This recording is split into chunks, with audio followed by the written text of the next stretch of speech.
Hello fellow Scratchers! The theme of our third official Griffpatch Academy game jam was Feed It. And wow, some of the entries are absolutely mind-blowing. We received over 180 submissions, and after literally days of playing through them, I'm thrilled to share with you the top 4 projects from each category. Why not try to guess the winners before they are revealed? And guys, keep watching until the end because there's some amazing entries in every category. Believe me, you don't want to miss them. Guys, let's get started. Best Arcade Game. With over 50 entries, the competition for the best arcade game was intense. Cade and John kicks things off with their game, Feeding the Fire. Isn't it cool? A very fun game that keeps you on your toes. Quickly feed the fire with oil before the drops can extinguish it. Pull out your umbrella to block the drops and, when powered up, even shoot steam to snipe them off from afar. Next up, it's Pesky Wabbit by Strider 2013, where we get to play as a speedy white rabbit feeding our faces with carrots. I love how very rabbity our movements are, but watch out for the hunter, out to have his rabbit pie. But gosh, once you reach full carrot, your fearsome carrot breath is unleashed! I can't tell you how entertaining this combo is, and you even have a more tricky night cycle to deal with, where it becomes very tricky to see that hunter. Just how long can you survive? The Black Tiger 7 sneaks into the arcade category with this little gem named Feed the Cat. The trick is to keep their hunger bar topped up, while making sure not to eat anything that would disagree with Scratchy's rather delicate tummy. It starts pretty easy, eat the burgers, carrots, tacos as they fly across the conveyor belt, but the speed ramps up quickly, and then things get out of control. It's a brilliant game that keeps you coming back for more. And last but not least, Feed Me by justalemondude. And you can tell from the title screen that this game means business. And it does! You play this little dude facing off against an unending onslaught of wacky mutations armed with only, well, a rather awesome rapid-firing cannon, which is lucky because you need it. The fact that we are feeding these enemies our bullets is made plain when the large mouths burst into the scene. I love everything, from the great enemies, the clean score projected on the ground behind the action, and the hand-drawn crosshair. Wow! Just don't die trying to collect those tempting power-ups. Oh, bother. So, wow, each of these games is a blast, but the winner is... Feed Me by justalemondude. A well-deserved congratulations considering the competition in this category. Best Gathering Survival Game. Oh, now guys, gathering games. These are the games where you must go out to gather resources to complete your mission. And oh man, have I got the best games to show you. It's just a shame only one can win. In Feed It, Nuggety 7 has you stranded in a strange land where your job is to appease the sleeping beast by keeping it well fed. Yeah, I guess it eats in its sleep. And its favourite food is rocks and trees, which it just so happens you can pick up in abundance, at least to begin with. The items get stored in your vast list inventory, which means you get to choose when to return to feed the beast, preferably before their hunger bar drops too low. But don't overfeed them, as resources don't grow on trees, you know. Next up, Cool Coder 13 presents Slime Servant in this polished game. You need to pick up food scattered randomly throughout the world and bring it to the Slime King. But be careful. If you run out of energy, you will lose, so you must eat some of the food yourself. Only don't let the Slime King see you do it, or he won't be happy.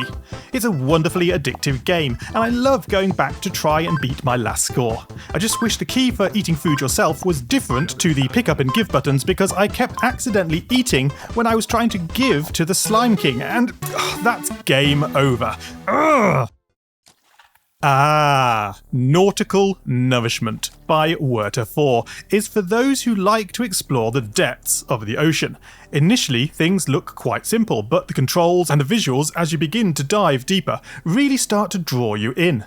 The story is that you need to gather enough underwater resources to cook up some great seafood to feed all the fish, who happen to be swimming all around you, most delightfully, I'm told, using my Boyd's tutorial. Great job, because it's very well suited to this game. Wow. We can use some of our collected resources to buy upgrades, which really help so we can dive deeper and for longer. And oh my gosh, what was that? Don't hang around to find out. But curiosity and the need for more resources quickly bring you back down to the depths. What a great game. So that brings us to the last entry in the gathering genre, and this is called Kindling by Top Script and their sister Rain Soup Shark. And what can I say about this game? Oh, wow. So it's a beautifully scripted adventure of two kids camping in a forest. And within moments of the opening dialogue beginning, I was hooked. And I mean hooked. It's witty, clever, endearing. You get set the job of gathering firewood from the forest to feed the fire. Sound boring? Oh man! Okay, I forgive you. You didn't know better. I do, and I mean, I've played this game all the way through 3 times already, and I never skipped a line of the dialogue. It is genius. And so, that brings us to decision time, and I feel sorry for the others in this category because they're all winning material, but Top Script's Kindling is my go-to game. Congratulations to you and your sister. Well done. Best casual game. Moving on to the slightly more relaxed casual game genre, we again have some stiff competition. Just look at these. Wow, the moment I first played Burger Mania by Pyabine000, I loved it. A gigantic monster burger is destroying the city, obviously because it's hangry. So we must feed it. The levels are presented in classic casual gamer style, and we try to stack the burgers to match the order. Get it right and you have one happy monster. Get it wrong? And well, you wasted precious time, and the city is one step closer to destruction. As the levels progress, the orders get more complex and the gameplay more hectic. It's quite the ride. So you might think there's no game to rival that, but you'd be wrong because WY111004's offering Monster Café is right there at the same level. And as they themselves mention, perhaps they should have kept this for the Halloween Jam. Nonetheless, this is a wonderful feeding game presented in the most impeccable manner. Use the curse keys to select each ghost's desired dish in a frantically spooky race against time, and then, just when you think it's all over, the pace picks up and you have to double time it. Oh yeah!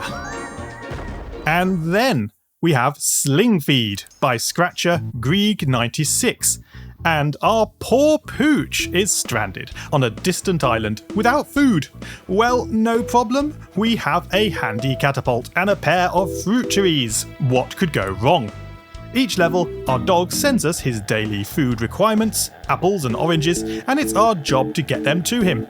This is one of my favourite renditions of a pullback catapult that I've seen on Scratch, and the sounds are just ace too. I wish the dog were a little less static and the levels a lot more diverse, but the basic gameplay is top-notch and very well coded. Floating dog? Is that an ultimate difficult level or a bug? Who am I to say? And that brings us to the last casual game of the group, Eat It Up by Malio and Ouija. When I first saw this, I was like, what? But then I started playing. 9 crazy minigames, all packed into one project, and the first few, oh my word, I split my sides because they are so delightfully drawn and hilariously animated. Hats off to Malio and Ouija on their brilliant art direction. The games themselves are fun, rather easy. There would be much more playability if a high score was included on each minigame perhaps. However, not playing through each minigame is simply not an option for anyone. The experience is just too good. So, the impossible task. A winner, but who will it be? It's WY111004 with Monster Café. Congratulations on this spooky masterpiece. Best Animation. In Death by Cake by blueybatgames. A young slime, all alone except for his trusty cake blaster, encounters a dragon. The only problem is, he has bad aim. This amusing animation instantly stands out for its great atmosphere, conjured using clever use of sounds, music, lighting, and dynamic shots. But is it Feed It enough to win? In Feed It by Llama Boy High, we follow the conversation between a dude with his super cute chick. Oh, that's my new pet name, Chick. Chick. And a friend. What impressed me was the obvious amount of clever scripting that went into choreographing the text and speech with the character movement and scene changes, and gosh, that cute chick! Let's do it. With a little polish, this would be fantastic. And next up, Feed MIT by Real Polite Tire. I love that classic Pixar intro. Have you seen M, by the way? The water scene is my particular favourite, and the voice acting really brings this one to life. Wonderful job. And finally, Yo, where are my waffles? BVen15 writes about her animation of waffles. Welcome to my newest animation. It's about waffles and how much I like them. I was entranced by the excellent natural voice acting and expression of emotion. This fun encounter between BVen and a waiter had me in stitches. I hope you find inspiration to bring us more where that came from. But now we must choose a winner. This is so hard. blueybatgames' entry was certainly the most impressive technically, but BVen15's waffles make me laugh every time. I want to give it to you both, but the winner is Death by Cake by blueybatgames. Well done. Best restaurant game. So there's been plenty of food-themed games in this Feed It game jam. No wonder then that we should have a very cool batch of restaurant-themed games too. Let's find the best. I'm very hungry. In The Sandwich Machine by Squiddy the Awesome, you take the role of a sandwich maker at the beck and call of the KRG. That's Cool Rectangle Guy if you didn't know. Now you must listen carefully to what they ask for. And then press the down key to go to the kitchen. Space then pops up the menu on screen. On-screen buttons were perhaps a bit of a missed opportunity. Now use the menu to deduce the ingredients for our order, and once acquired, drop them one by one into the sandwich machine funnel, and whack the button and out pops your sandwich. Hopefully. Taste amazing. All that, and you have to fend off rats if you happen to hear them from the shop front. It's a clever idea. Let's see how well it stacks up against the competition. Because next up, 1748-87-9 brings us Restaurant Tycoon. This time, we are controlling this little pizza serving robot, and it's super fun dashing around the scene, popping pizzas into the oven, letting them cook while delivering the pizzas to the customers who have sat down at a table. To spice it all up, there's also the upgrade shop, which allows you to boost your pizza money to the skies. If only more customers would come in. I guess it could be a quiet day in Pizza Land. Here's another restaurant game by Siparipo named 5-Star Restaurant Clicker. First thing you notice is the wonderful story and smooth text engine, and then into the game. Graphically, it's simple but distinctive. You use keys or the mouse to control the game. On the PC, the keys are much quicker. As the orders come in, select whether it's an appetizer, main course or dessert, and then plate up the ordered item as quick as possible to send it off. The quicker you go, the better. As the game progresses, things get a lot more hectic, which makes it really fun. I'm just not sure if the difficulty is an illusion or not, as I did expect to have died when the orders overflowed, but apparently not. And then lastly, Undercooked in Scratch by davemacngu. I'm not sure I've ever seen Scratch Cat and his friends depicted as cute as this before. They're adorable! But then, so is this restaurant game, where your Scratch friends place their orders, and you take the role of Scratchy getting to work, grabbing ingredients and assembling burgers right on the work surfaces, like a pro. I just love how this game has been put together. It may be a little rough around the edges, but man, totally forgiven, because it's a real joy to play. See if you can beat my best score of 520! And with that, after much deliberation, the winner of the restaurant category is indeed davemacngu with Undercooked in Scratch. Cuteness combined with skill with an awesome assembly mechanic just couldn't be beat. Great work. Best Farm Fishing Game. So there were not many entries that fell into the farming or fishing categories, so I've rolled them into one. Let's see them. Firstly, we have another masterpiece by the legendary Not a School account. where the world has grown desperately short of food, so we must farm, farm, farm. It's kind of a casual clicker combined with a set of farming minigames. And man, it looks so good! You just want to eat it! How is this not on the App Store? Seriously, the graphics and sound are top-notch, and the upgrades are balanced to make you want to keep playing.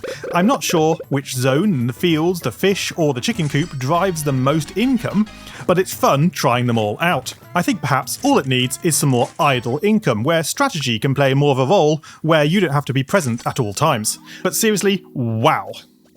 Next up, we have Fish, a far-out fishing game by MNNM3344.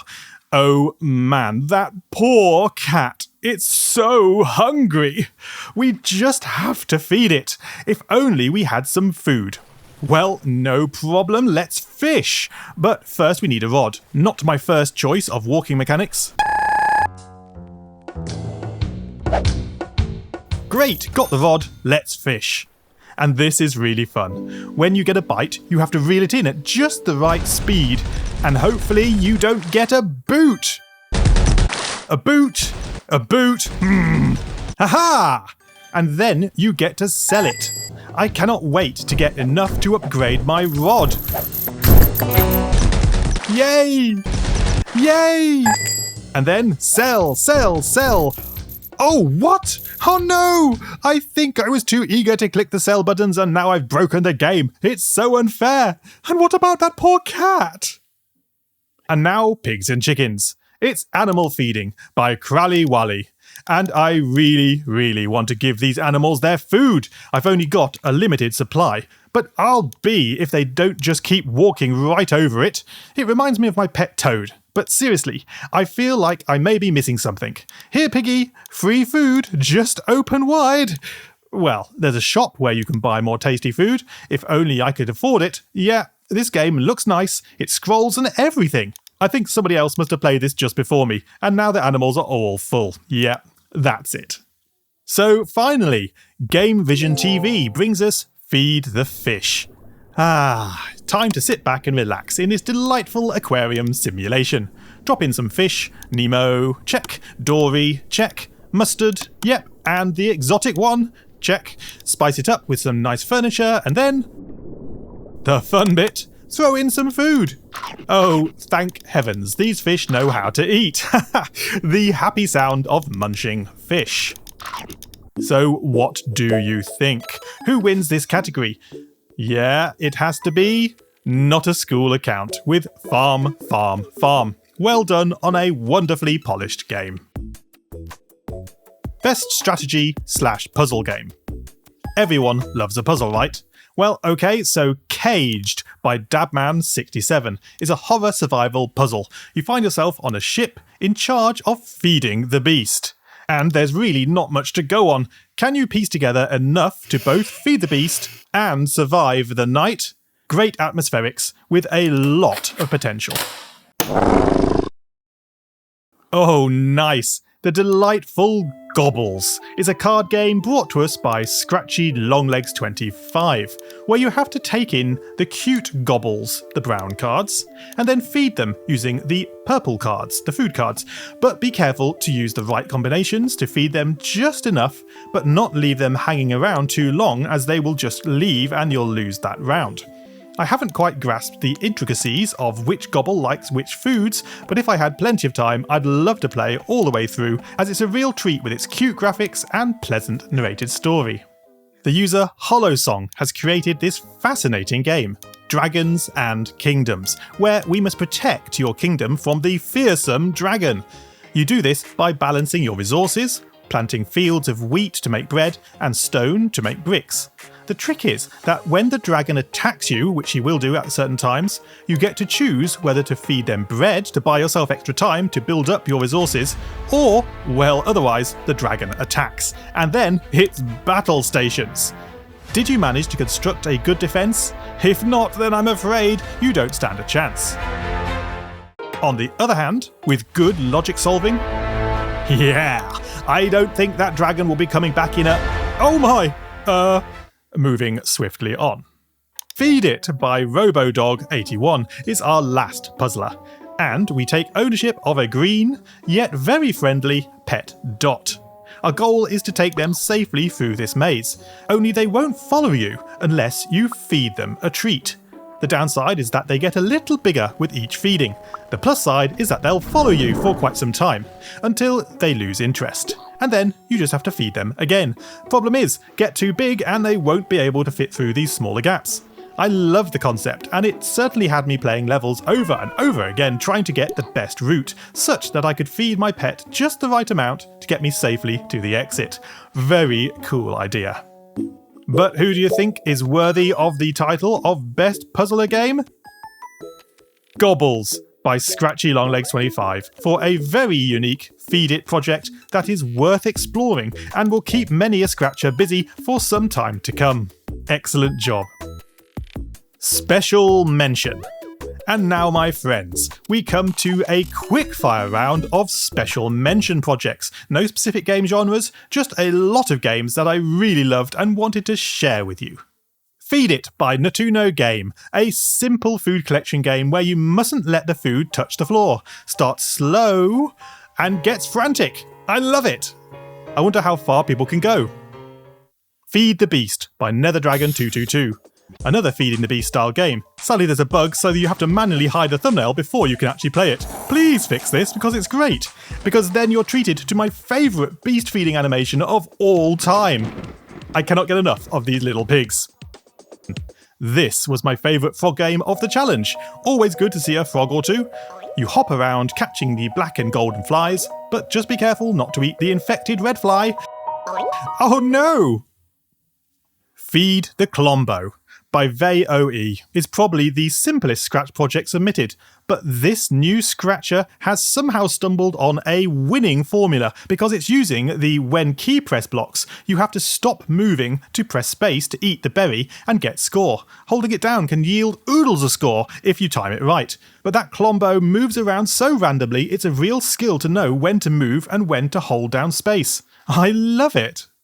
Feed Thy Creature by Lemonade Bucket is a fun monster feeding arcade game. It looks great and plays not so great. It feels a little buggy, but once you learn how to get that hand to grab the people, then it starts to fall into place. This game has a huge amount of potential and I really love it, so keep at it. Feed the Duck by Woodbox My Singing. Oh my gosh, the voice acting is killer. I'm hungry. Can you please take me down to the pumpkin patch so I can get a pumpkin? I love this so much. Cha-ching! Thank you, but if you have a duckling at home or a duck, please do not feed them any fast food. And what awesome advice. Thank you. And lastly, House of the Unfed by Edskather, a crazy take on the classic bat bouncing game, where you have to try to feed a weird mouth. Bouncing the ball off the walls seems to help. But then, every now and again, the mouth pops off to the Shadow Realm. The only option is to follow and continue the fight there. If it wasn't for all these crazy ads getting in the way, I mean, what? Why? And so, if I had to pick a final winner for the most fun of these special mention games, the winner must be Feed the Klombo by VOE. Although there's limitless room to improve this game, its very nature makes it fun. I dare you to try and beat my score. I think it could be a big hit. So, thank you everyone for competing in this month's Game Jam, and a special congratulations to all our winners. You'll find a link to a Scratch Studio featuring all the top games under the video, so do go and give them a play. They're simply amazing. Until next time though, continue the amazing work and scratch on, guys.